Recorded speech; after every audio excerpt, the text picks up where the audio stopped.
Good morning. और आज हम लोग देखेंगे इकोनॉमिक्स यानी अर्थव्यवस्था से संबंधित प्रश्नों को। तो इसमें देखेंगे विश्व एवं भारत की अर्थव्यवस्था, राष्ट्रीय आय एवं आर्थिक विकास, सतत आर्थिक विकास, कृषि क्षेत्र, उद्योग क्षेत्र।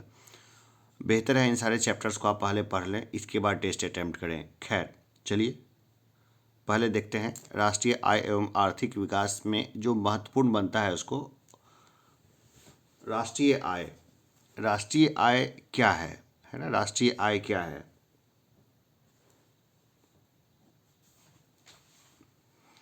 राष्ट्रीय आय साधन लागत पर निवल राष्ट्रीय उत्पाद है। साधन लागत पर निवल राष्ट्रीय उत्पाद है राष्ट्रीय आय। राष्ट्रीय आय निरूपित करता है राष्ट्रीय आय निरूपित करता है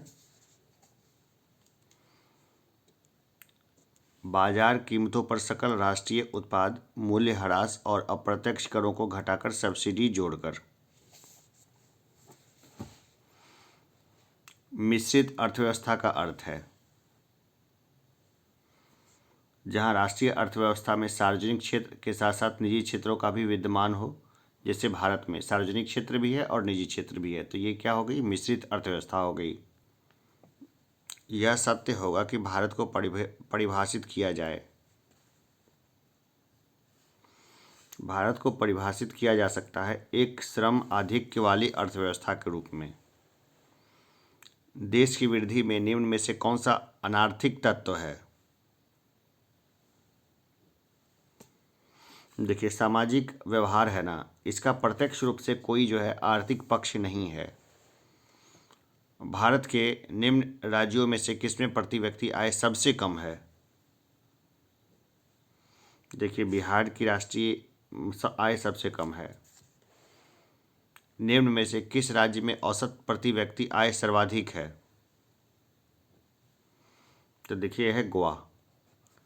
जो भी राज्य समुद्र तट से लग रहे हैं उनकी अर्थव्यवस्था काफ़ी अच्छी है। निम्नांकित में से किस राज्य में औसत प्रति व्यक्ति आय सर्वाधिक है? ये 4 राज्य दिए गए हैं, कर्नाटक, पश्चिम बंगाल, गुजरात और हरियाणा। तो वैसे देखिए तो हरियाणा की जो आय है ना, ये इन सब में सबसे अधिक है अभी फिलहाल जो है ना। भारत में बचत और पूंजी निर्माण की ऊंची दर होते हुए भी समृद्धि दर कम होने का कारण है ऊंची पूंजी उत्पाद ऊंची पूंजी उत्पाद अनुपात। देखिए, ये जैसे कि यहाँ पर अगर कोई 100 रुपये लगाता है ना, तो वो उससे जो है 101 रुपये ही कमाता है। लेकिन फॉरेन में ऐसा नहीं है। फॉरेन में जैसे कि आप देखिए, फेसबुक है, फेसबुक ने इन्वेस्ट कितना कम किया लेकिन उसका रिटर्न कितना ज़्यादा है। या गूगल का देखिए कि इन्वेस्टमेंट कितना कम है और रिटर्न कितना ज़्यादा है। और भारत में जो उद्योग है आप उसमें देख लीजिए, जैसे कि कोई भी नवाचार नहीं होने के कारण पूंजी तो बहुत लग रहा है लेकिन उत्पाद बहुत कम है। निम्नलिखित में से कौन सा लक्षण भारतीय अर्थव्यवस्था का नहीं है? ए बी में तो कोई सा भी नहीं होगा, है ना। सी और डी को चेक कर लेते हैं। हाँ, ये देखिए है ना, प्राकृतिक संसाधनों की कमी, ये नहीं है। भारतीय अवस्था में प्राकृतिक संसाधनों की कमी नहीं है। पूंजी निर्माण की न्यून दर तो है, श्रम की न्यून कार्य क्षमता भी है और प्रति व्यक्ति कम आय भी है। एक खुली हुई अर्थव्यवस्था की राष्ट्रीय आय वाई है। CIGXM का क्रमशः अर्थ उपभोग, निवेश, सरकारी खर्च, कुल निर्यात और कुल आयात है। तो बताइए कौन सा फॉर्मूला सही साबित होगा? ये ज़्यादा सही है। Y = C+I+G+X-M। X मतलब एक्सपोर्ट माइनस इंपोर्ट। यदि एक दी हुई समयावधि में कीमतें तथा मौद्रिक आय दोनों दुगुनी हो जाएं तो वास्तविक आय अपरिवर्तित रहेगी, कोई परिवर्तन नहीं होगा। वर्तमान मूल्यों यानी करंट प्राइसेस पर प्रति व्यक्ति आय पर कैपिटा इनकम की वृद्धि दर ग्रोथ रेट स्थिर मूल्यों यानी कांस्टेंट प्राइसेस पर प्रति व्यक्ति आय की वृद्धि दर से अपेक्षाकृत अधिक है, क्योंकि स्थिर मूल्यों पर प्रति व्यक्ति आय की वृद्धि दर में ध्यान रखा जाता है मुद्रास्फीति की वृद्धि दर का। 1867-68 में भारत में प्रति व्यक्ति आय 20 रुपये थी। यह सर्वप्रथम अभिनिश्चित किया किसने किया था सबसे पहले? तो ये किया था दादा भाई नौरोजी ने। सबसे पहले उन्होंने ही बताया था कि प्रति व्यक्ति आय जो है ना भारत में 20 रुपया है सालाना। भारत का राष्ट्रीय आय का प्रथम मापन किया गया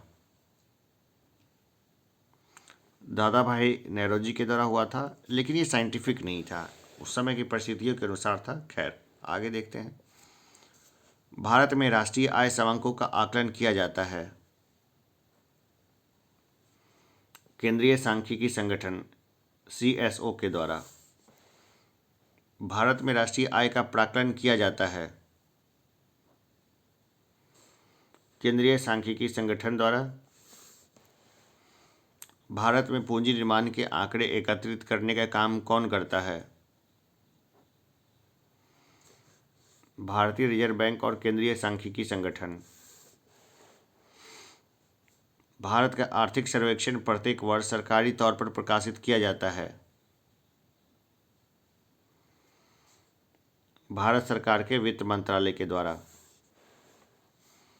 किसी देश की आर्थिक समृद्धि का सबसे उपयुक्त मापदंड है उसका प्रति व्यक्ति वास्तविक आय। भारत में निम्नलिखित क्षेत्रों में से कौन एक क्षेत्र बचत में सर्वाधिक योगदान करता है? घरेलू क्षेत्र सबसे अधिक वही जो है बचत करता है। यह विचार कि भविष्य में भारतीय नियोजन में वस्तुओं से अधिक ध्यान व्यक्तियों पर देना चाहिए व्यक्त किया था। ये व्यक्त किया था अमर्त्य सेन ने, जो अर्थव्यवस्था में इकोनॉमी में जिनको नोबेल प्राइज मिला, भारतीय मूल के हैं। हिंदू वृद्धि दर किस वृद्धि दर से संबंधित है? ये संबंधित है राष्ट्रीय आय से। आर्थिक विकास सामान्यतया युग्मित होता है, स्फीति के साथ युग्मित होता है ये। निम्न कारण से GNP यानी सकल राष्ट्रीय उत्पाद यानी ग्रॉस नेशनल प्रोडक्ट में श्रम की भागीदारी कम है। कीमतों की तुलना में मजदूरी कम है। भारत में नियोजित अर्थव्यवस्था आधारित है मिश्रित अर्थव्यवस्था पर। भारत की अर्थव्यवस्था कैसी है? भारत की अर्थव्यवस्था कैसी है? ये विकासशील अर्थव्यवस्था है। भारतीय अर्थव्यवस्था वर्णित की जा सकती है। भाई एक ही विकासशील अर्थव्यवस्था है ये, अभी डेवलपिंग फेज में है, तो विकासशील अर्थव्यवस्था में वर्णित की जा सकती है। निम्न में से कौन आर्थिक सुधारों के द्वितीय प्रजनन यानी जनरेशन में सरकार द्वारा चिन्हित किए गए हैं का भाग नहीं है? देखिए न्यायिक प्रणाली में सुधार जो है ना, ये इसका चर्चा नहीं हुआ है, बाकी तो है। भारत में आर्थिक उदारीकरण यानी इकोनॉमिक लिबरलाइजेशन शुरू हुआ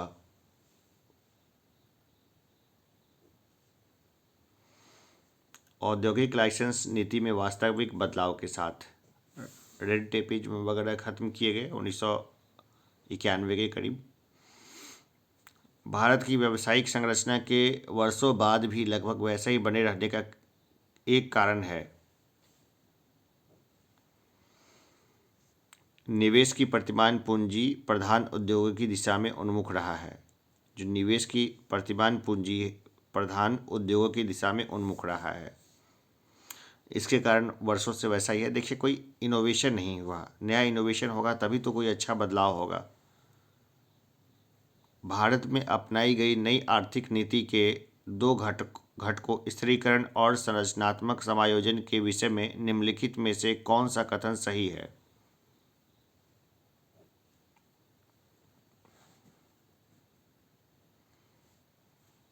ये सही है। देखिए, संरचनात्मक समायोजन क्रमिक बहुपद प्रक्रम है, जबकि स्थिरीकरण त्वरित अनुकूलन प्रक्रम है।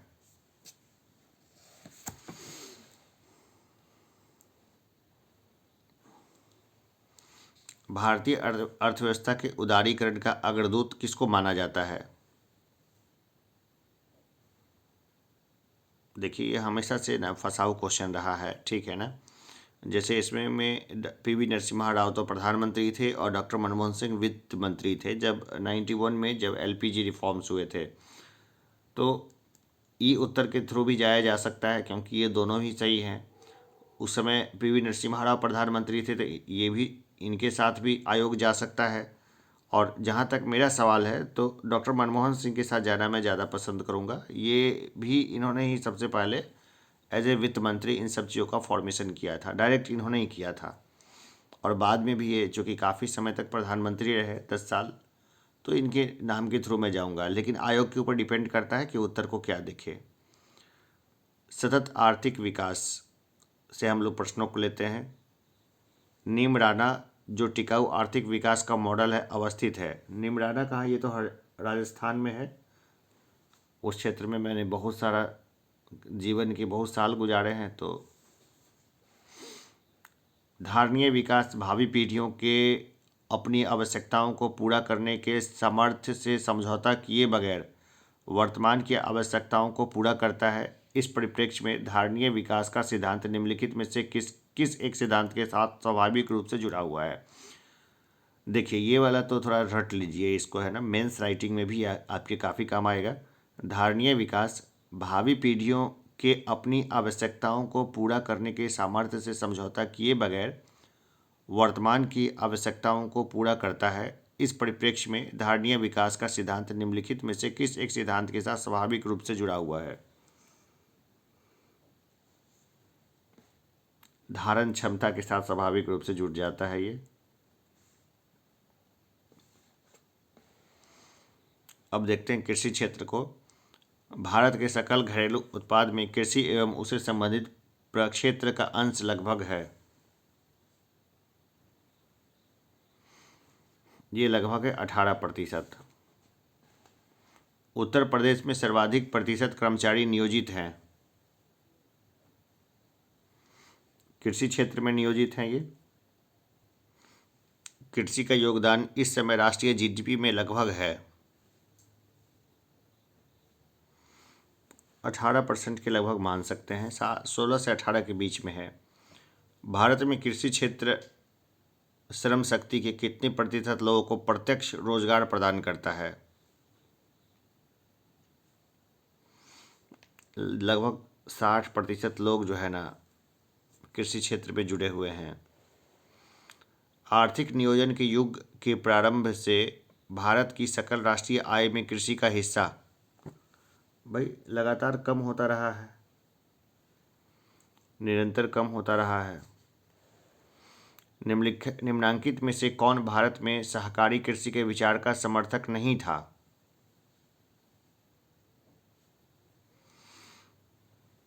देखिए, चौधरी चरण सिंह नहीं थे, ये किसान के बड़े नेता थे, ये सहकारी कृषि के समर्थक नहीं थे। निम्न में से किस प्रांत में सोयाबीन खेती के अंतर्गत क्षेत्र सर्वाधिक है? सोयाबीन प्रोटीन का अच्छा सोर्स होता है और मध्य प्रदेश में इसकी बहुत बड़ी अच्छी खेती होती है। निम्नलिखित में से कौन सी एक नगद फसल नहीं है? देखिए, सोयाबीन जो है ना, मतलब नगद फसल में इसको नहीं गिन सकते हैं, ठीक है ना, क्योंकि लोग वहीं आसपास ही उपभोग कर लेते हैं। जैसे तंबाकू, कपास, रबर है, ये नगद फसल है। और सोयाबीन जो है ना, ये मतलब लोग इसको खा जाते हैं, मतलब आपस के अपने यूज़ के लिए भी जो ज़्यादा रख पाएँ उसको हम लोग नगद फसल में नहीं गिनेंगे। तो अगर मैं किसान हूँ, अगर मैंने सोयाबीन का उत्पादन किया, तो मैं उसमें से बड़ा हिस्सा खुद खाने के लिए रख लूँगा या अपने पड़ोसियों को दे दूँगा, अपने रिश्तेदारों को भेज दूँगा। लेकिन तंबाकू, कपास और रबड़ के साथ ऐसा नहीं किया जा सकता, इसको बेचने के लिए ही लोग उपजाते हैं, इसलिए नगद फसल है। गेहूं की सिंचाई हेतु अति क्रांतिक अवस्था है। ताज निकलने की अवस्था है ना, जैसे ही हल्का निकलने लगे गेहूँ उस समय सिंचाई कर दी जानी चाहिए।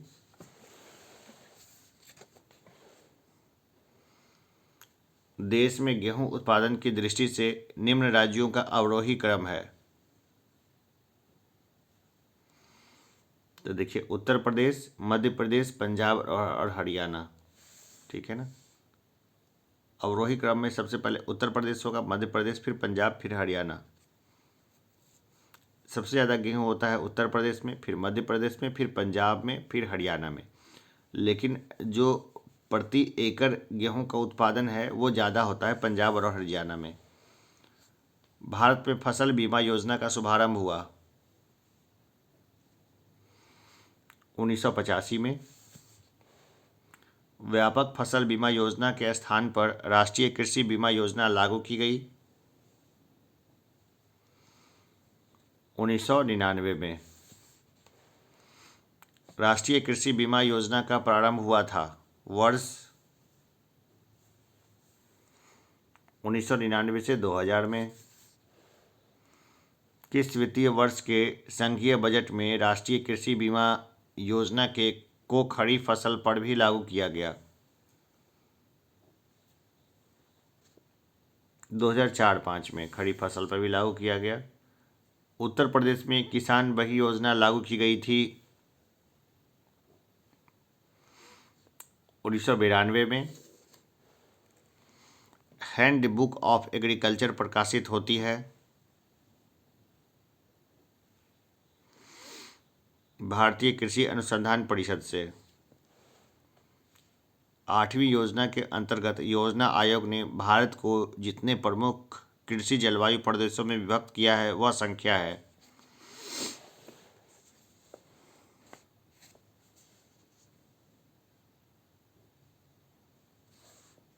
15 है, संख्या 15 में विभक्त किया है।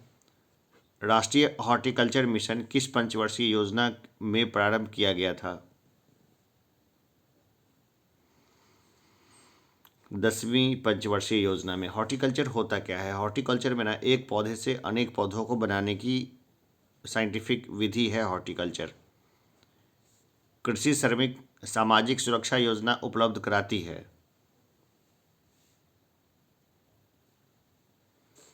पेंशन तथा बीमा लाभ। निम्नलिखित में से कौन सी फसल राष्ट्रीय खाद्य सुरक्षा मिशन से आच्छादित नहीं है? तो देखिए, मोटे अनाज। मोटे अनाज बहुत महत्वपूर्ण है लेकिन ये आच्छादित नहीं है। ज्वार बाजरा वगैरह मोटे अनाज में आए। निम्न में से कौन राष्ट्रीय खाद्य सुरक्षा मिशन में सम्मिलित नहीं है?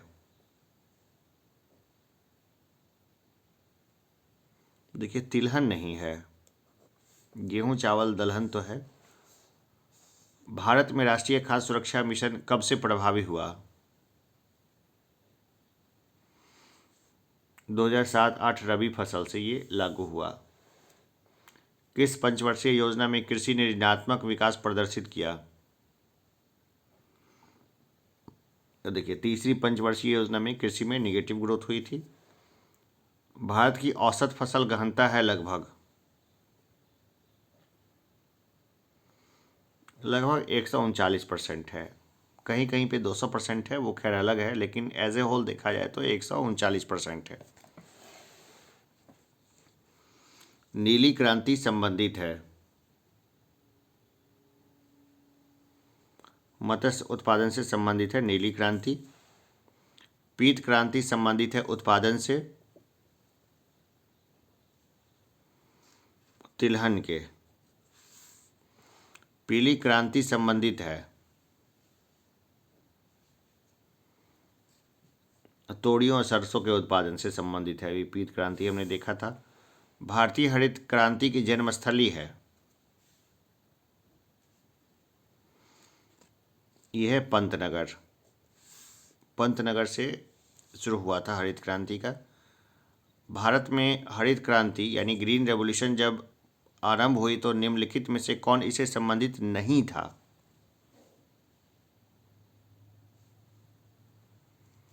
देखिए, रफ़ी अहमद किदवई इससे संबंधित नहीं थे। बाकी एम एस स्वामीनाथन, सी सुब्रमण्यम और इंदिरा गांधी ये सब शामिल थे। सार्वजनिक वितरण प्रणाली से वितरित अनाज पर कीमत बढ़ाने का उद्देश्य है।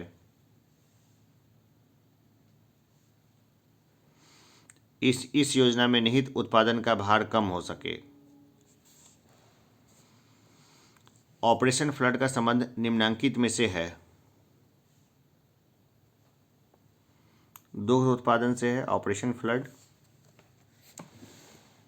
वर्गीस कुरियन को एकदम याद रखिए। ऑपरेशन फ्लड से संबंधित महान वैज्ञानिक। हरित क्रांति से भारत के कौन से राज्य सर्वाधिक लाभान्वित हुए? पंजाब, हरियाणा और पश्चिमी उत्तर प्रदेश सबसे ज़्यादा लाभान्वित हुए। निम्नलिखित में से कौन सी कृषि करने की प्रक्रिया पर्यावरण संरक्षण में सहायक है? जैविक खेती, ऑर्गेनिक फार्मिंग। निम्न में से किस वर्ष में खाद्यान्न उत्पादन में वृद्धि दर ऋणात्मक रही? 2004-05 में ऋणात्मक रही। निर्यात हेतु आम की पसंदीदा प्रजाति है? यह है अल्फांसो। नाफेड संबंधित है, NAFED, नाफेड संबंधित है कृषि विपणन से संबंधित है नाफेड। राष्ट्रीय स्तर पर कृषि विपणन सहकारिताओं का शीर्ष संगठन है? ये है नाफेड। भारत में कौन सा कृषि वित्त का स्रोत नहीं है? केंद्रीय बैंक नहीं है, देखिए है ना। बाकी सहकारी समितियां, व्यापारिक बैंक और क्षेत्रीय ग्रामीण बैंक है। किसानों को उनकी अल्पावधि और दीर्घावधि आवश्यकताओं के लिए अनेक स्रोतों से ऋण प्रदान किया जाता है। किसानों को मिलने वाले ऋण के मुख्य स्रोतों में सम्मिलित हैं। तो देखिए, प्राथमिक कृषि बैंक, सहकारी समितियां, व्यावसायिक बैंक, RRBs और गैर सरकारी उधारदाता, ये सब शामिल हैं। हाल के वर्षों में भारत में कृषि वित्त पर सबसे बड़ा स्रोत निम्नलिखित में से कौन सा एक है? यह है वाणिज्यिक बैंक। भारत में निम्नलिखित में से किसकी कृषि तथा सहबद्ध गतिविधियों में ऋण के वितरण में सबसे अधिक हिस्सेदारी है? वाणिज्यिक बैंकों की अधिक हिस्सेदारी है। हाल के वर्षों में निम्न में से कौन कृषि तथा संबंधित क्रियाओं हेतु सबसे कम संस्थागत साख प्रदान कर रहा है? तो यह है विदेशी निजी बैंक। लाखों करोड़ों पुरुष एवं स्त्री श्रमिकों में जो वास्तव में काम करते हैं, परस्पर हिस्सेदारी एवं सहयोगपूर्ण निष्पादन की भावना कर देना, ये खाली जगहों में क्या होगा? ये होगा सामुदायिक विकास से। ठीक है ना, सामुदायिक विकास से है ये संबंधित। लाखों करोड़ों पुरुष एवं स्त्री श्रमिकों में जो वास्तव में काम करते हैं, परस्पर हिस्सेदारी एवं सहयोगपूर्ण निष्पादन की भावना कर देना, सामुदायिक विकास से। अब देखिए, निम्न कथन से हम क्या समझते हैं?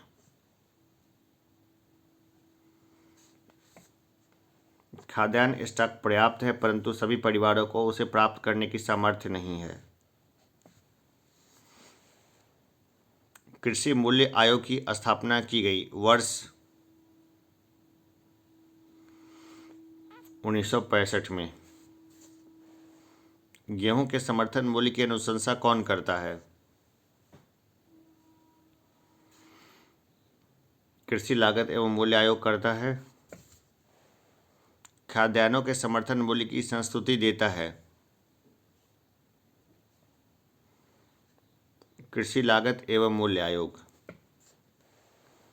मूल्य जिस पर सरकार खाद्यान्न का क्रय करती है वह क्या है?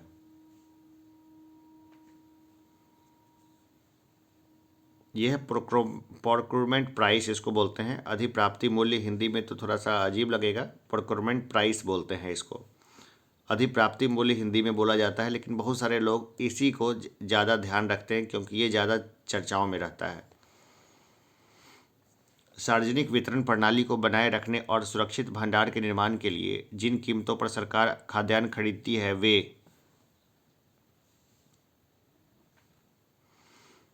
वसूली कीमतों के नाम से जानी जाती है।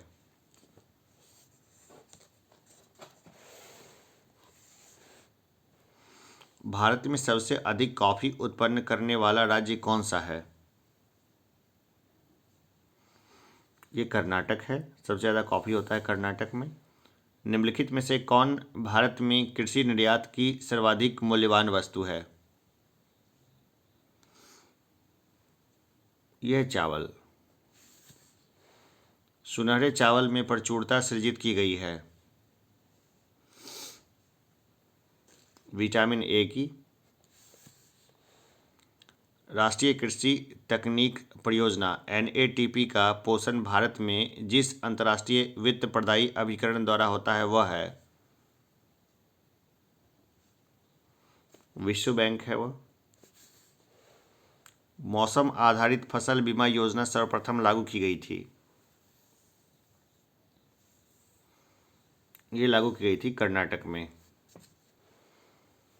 फसल बीमा निम्न में से किसके एकाधिकार में है? भारतीय कृषि बीमा कंपनी के एकाधिकार में है।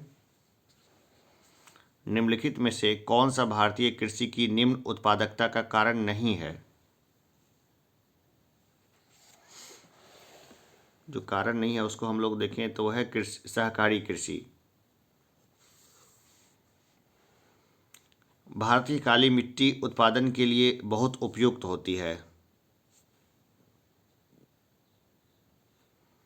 ये कपास उत्पादन के लिए उपयुक्त है काली मिट्टी। विदेशी कृषि उपज योजना का संबंध है।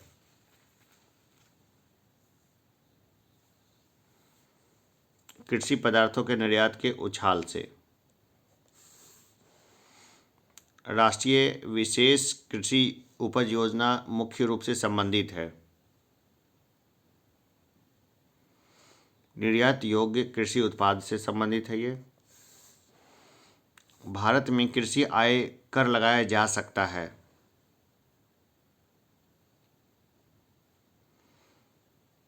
राज्य सरकार द्वारा लगाया जा सकता है। किसान क्रेडिट कार्ड योजना का प्रारंभ किया गया था वर्ष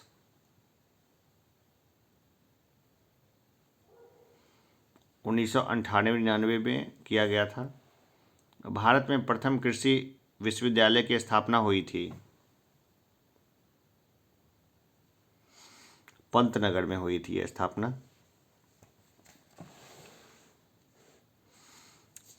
केंद्रीय खाद्य तकनीकी अनुसंधान संस्थान स्थित है। ये स्थित है मैसूर में। National academy of agriculture research management NAARM स्थित है। ये स्थित है हैदराबाद में। भारतीय चारागाह एवं चारा अनुसंधान संस्थान स्थित है। ये स्थित है झांसी में। चलिए अब उद्योग क्षेत्र से संबंधित प्रश्नों को देख रहे हैं।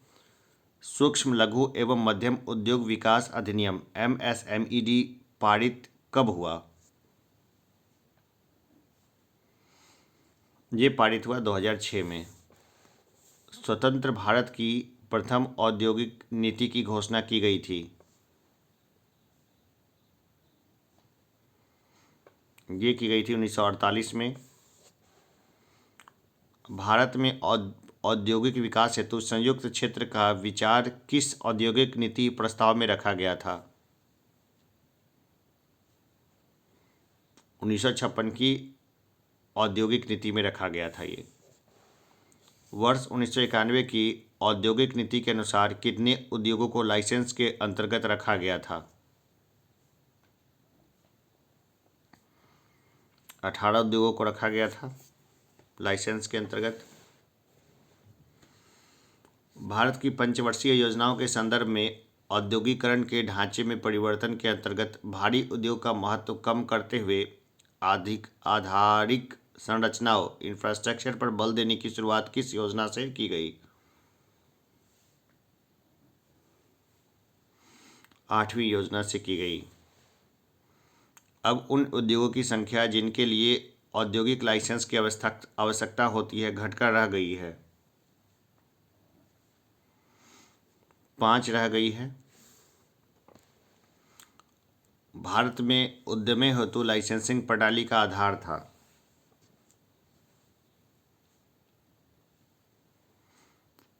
उद्योग अधिनियम 1951। व्हाइट गुड्स में सम्मिलित हैं। व्हाइट गुड्स में क्या सम्मिलित हैं? प्रदर्शन उपभोग के लिए खरीदी गई वस्तुएं, ये व्हाइट गुड्स में है। इस समय भारत का सबसे बड़ा वस्त्र उद्योग केंद्र है, तो ये है मुंबई। भारत में मिल निर्मित कपड़े का सर्वाधिक उत्पादन प्राप्त होता है। ये प्राप्त होता है गुजरात से। गुजरात में सबसे ज़्यादा मिलें हैं, वहीं बनते हैं ज़्यादा कपड़े। भारत के उर्वरक उद्योग के बारे में निम्नलिखित में से कौन सा कथन सही नहीं है? चलिए पहले कथनों को देख लेते हैं।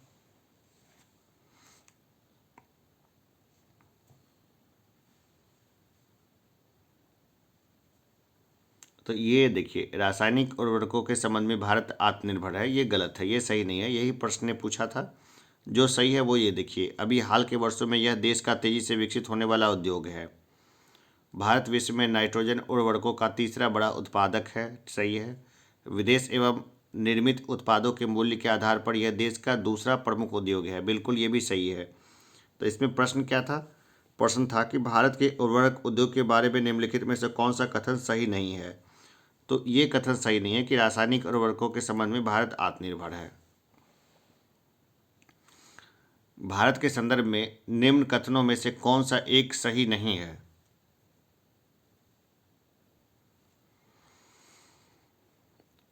आईपीसीएल भारत की सबसे बड़ी पेट्रोकेमिकल कंपनी है, ये सही नहीं है। चलिए आगे देखते हैं। कंपनी द्वारा लाभांश की घोषणा की जाती है। अभिदत्त पूंजी पे की जाती है। कंपनी के तुलन पत्र से, यानी बैलेंस शीट है ना, इसको इंग्लिश में बोलेंगे बैलेंस शीट। तुलन पत्र को बोलते हैं बैलेंस शीट। कंपनी के तुलन पत्र से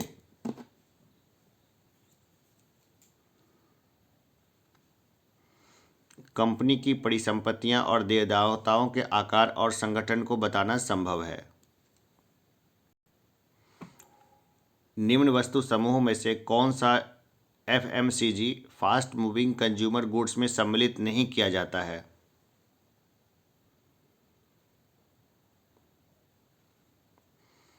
स्वचालित वाहन, कार व मोटरसाइकिल, ये नहीं किया जाता है। बाकी सौंदर्य प्रसाधन, शैम्पू और साबुन होगा। डेयरी उत्पाद, दूध व पनीर होगा। बेकरी उत्पाद, बिस्किट एवं ब्रेड होगा। निजीकरण की निम्नलिखित में से कौन सी रीति सर्वाधिक सर्वांगीण और परिपूर्ण है?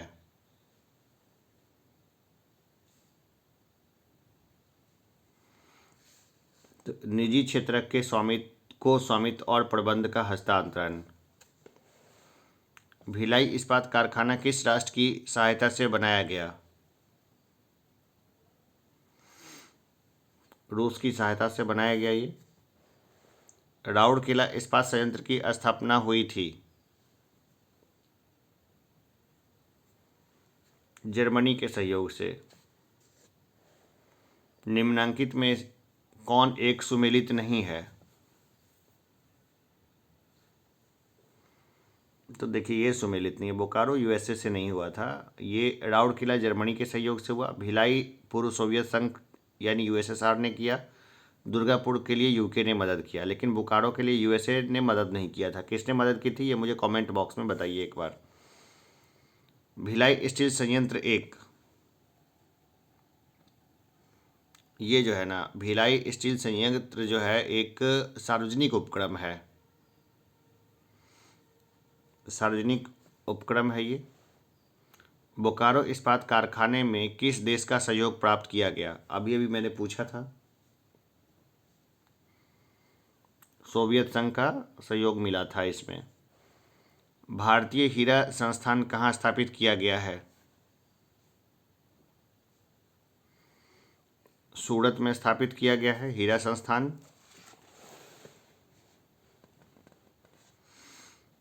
कौन सार्वजनिक प्रतिष्ठान नहीं है?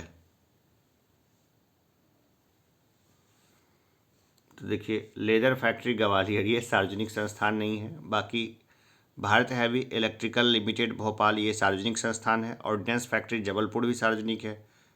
एल्केलाइड फैक्ट्री नीमच भी सार्वजनिक है। तो लेदर फैक्ट्री ग्वालियर जो है वो निजी संस्थान है। वो निम्नलिखित वर्षों में से किस वर्ष में भारत संचार निगम लिमिटेड बीएसएनएल की स्थापना हुई थी? ये हुई थी 2000 में। कहाँ हुई थी ये मुझे कमेंट बॉक्स में बताइए, और किस मंत्री ने किया था इसको? निम्नलिखित में से कौन सा एक सही सुमेलित नहीं है?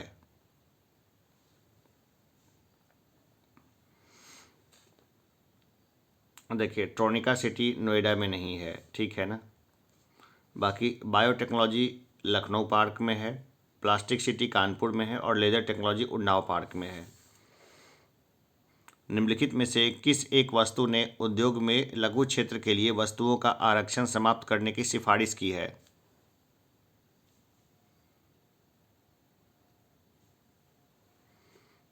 आबिद हुसैन समिति ने किया था इसको। आबिद हुसैन समिति का संबंध था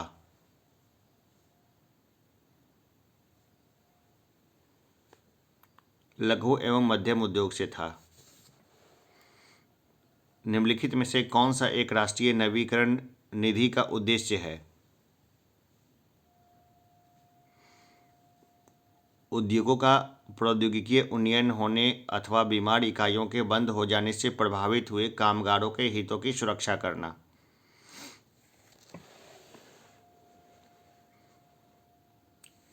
राष्ट्रीय नवीकरण कोष की स्थापना का लक्ष्य है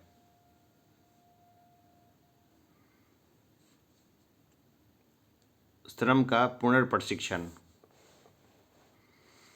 राष्ट्रीय नवीकरण फंड का गठन निम्न में से किस उद्देश्य से किया गया था? सामाजिक सुरक्षा हेतु।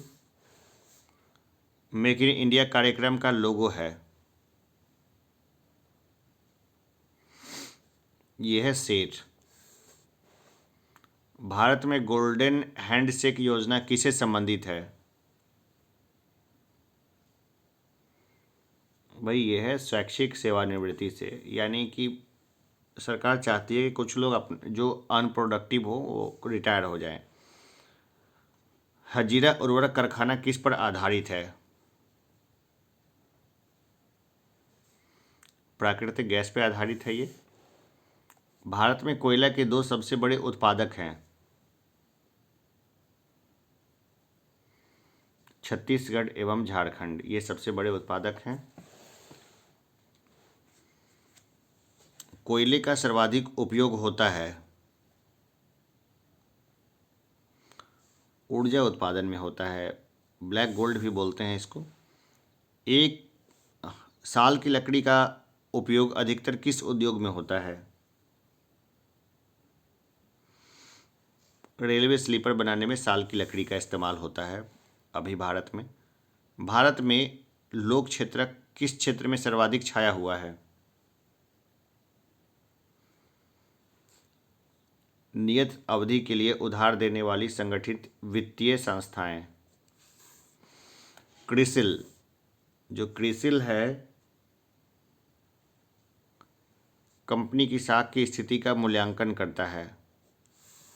क्रिसिल रेटिंग एजेंसी है, सीधे शब्दों में बोले तो। किस उद्योग को आधुनिक सभ्यता के लिए सबसे मूल्यभूत माना जाता है? लोहा व इस्पात को। भारत में सबसे महत्वपूर्ण लघु स्तर उद्योग है, यह है हथकरघा उद्योग। सहकारी इकाइयों की दशा में किस क्षेत्र को विकास की ऊंची दर प्राप्त हुई?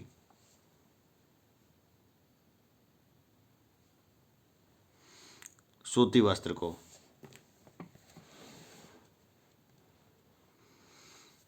श्रम गहन उद्योग वह है जहां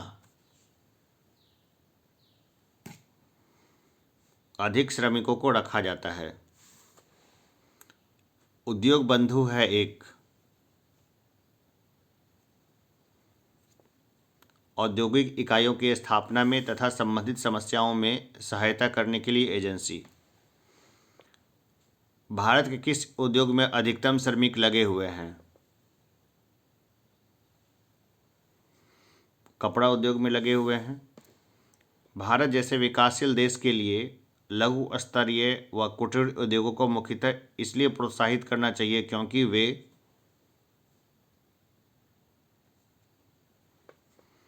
कम पूंजीगत विनियोग की अपेक्षा करते हैं। निम्नलिखित में से कौन सी एक लघु उद्योगों की समस्या नहीं है?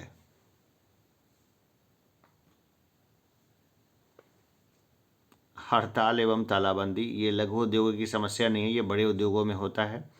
जो लघु उद्योग है ना, उनकी जो समस्या है वो है वित्त, विपणन और कच्चा माल। ये सब इनकी समस्या है। विपणन या डिस्ट्रीब्यूशन मुश्किल होता है, पैसे पर्याप्त नहीं है, और कच्चा माल जो है ना वो सही रेट पे नहीं मिल पाता इनको। लघु एवं कुटीर उद्योग इसलिए महत्वपूर्ण है क्योंकि वे बहुतों को रोजगार प्रदान करते हैं। मतलब जितना रोजगार है ना, ज़्यादा रोजगार जो है लघु एवं कुटीर उद्योगों में ही लोगों को मिलता है। माइग्रेशन रोकने के लिए भी ये बहुत ज़रूरी है। निम्न में से कौन सुमेल नहीं है?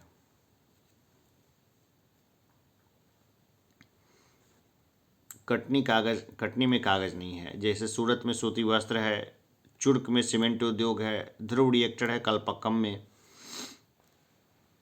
भारत में चीनी का सबसे बड़ा उत्पादक है, ये है उत्तर प्रदेश। चीनी उद्योग का सबसे अधिक किस राज्य में विकसित है? चीनी उद्योग सबसे ज़्यादा किस राज्य में विकसित हुआ? तो ये विकसित हुआ उत्तर प्रदेश में। चलिए, आपको थोड़ा सा इकोनॉमिक्स का क्वेश्चन थोड़ा सा जो है ना अलग हटके या हल्का सा हार्ड लगा होगा। खैर, इसके कम से कम जो है ना हम लोग 600 क्वेश्चंस को देखेंगे और थोड़ा बहुत पढ़ लिख के देखिए। कोई समस्या है ना तो मुझे कमेंट बॉक्स में कमेंट जरूर करिए। कोई अगर टॉपिक इसमें नहीं समझ में आया या कोई प्रश्न ज़रा हट के लगा तो मैं उसके लिए सेपरेट वीडियो बना दूंगा या अलग से भी जवाब दूंगा। अभी के लिए इतना ही, फिर मिलते हैं एक छोटे से ब्रेक के बाद। फिर हम लोग अगला एक सेट और बनाएंगे। तब तक के लिए एक विराम लेते हैं।